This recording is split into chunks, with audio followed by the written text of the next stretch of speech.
अस्सलामुअलैकुम सामीन। 23 रबीउल अव्वल और 16 सितंबर है। ख़बर का उन्वान है, देश बहुत तरक्की कर गया है।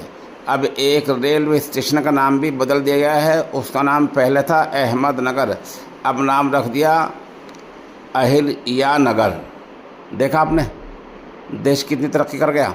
पूरी खबर सुने। भारतीय रेलवे की तरफ से आज मंगल के दिन सेंट्रल रेलवे के पुणे डिवीज़न में आने वाले एक रेलवे स्टेशन का नाम बदले जाने का ऐलान किया गया है।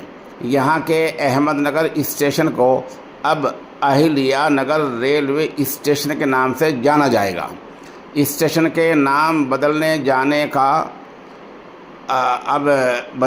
को लोकमाता देवी अहिल्या बाई होलकर को श्रद्धांजलि बताया गया है। कहा गया कोई देवी देवता है उसको ये श्रद्धांजलि होगी और इस तरह देश तरक्की कर जाएगा। भारतीय रेलवे के ज़रिए किया गया यह बदलाव महाराष्ट्र सरकार के ज़रिए जारी किए गए नोटिफिकेशन और भारत के महासर्वेक्षक के लेटर के मुताबिक है। रेलवे के मुताबिक इस स्टेशन का नाम ज़रूर बदला गया है, लेकिन इसके स्टेशन कोड में कोई बदलाव नहीं किया गया। अहिल्यानगर स्टेशन कोड ANG ही रहेगा।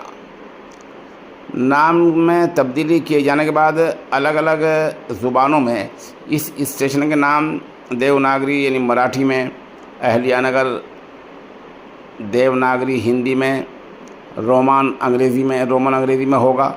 और तलब है कि महाराष्ट्र सरकार ने गुज़िश्ता जुमे के दिन मरकज़ी वज़ारत दाखिला से मंजूरी मिलने के बाद अहमदनगर रेलवे स्टेशन का नाम बदल कर अहिल्यानगर रेलवे स्टेशन करने की अधिसूचना एक हुक्मनामा जारी किया था।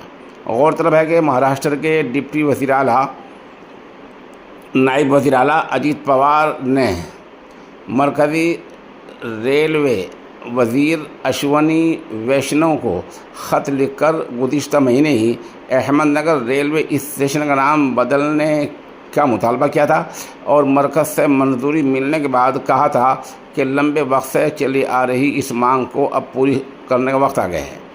यहाँ वाज़ेह हो कि महाराष्ट्र सरकार ने पहले अहमदनगर ज़िले का नाम भी बदला था और बदलकर अहिल्यानगर ज़िला कर दिया था। इस ज़िले का नाम भी अहमदनगर था, लेकिन सरकार ने देश को तरक्की की तरफ ले जाने के लिए इसका नाम भी अहिल्यानगर रख लिया गया। अब आप इससे अंदाज़ा लगा सकते हैं कि देश किस तरह तरक्की कर रहा है। बेरोज़गारी सब कुछ किस तरफ ध्यान नहीं दिया जा रहा है। ध्यान अगर दिया जा रहा है तो वो नाम की तब्दीली पर ध्यान दिया जा रहा है।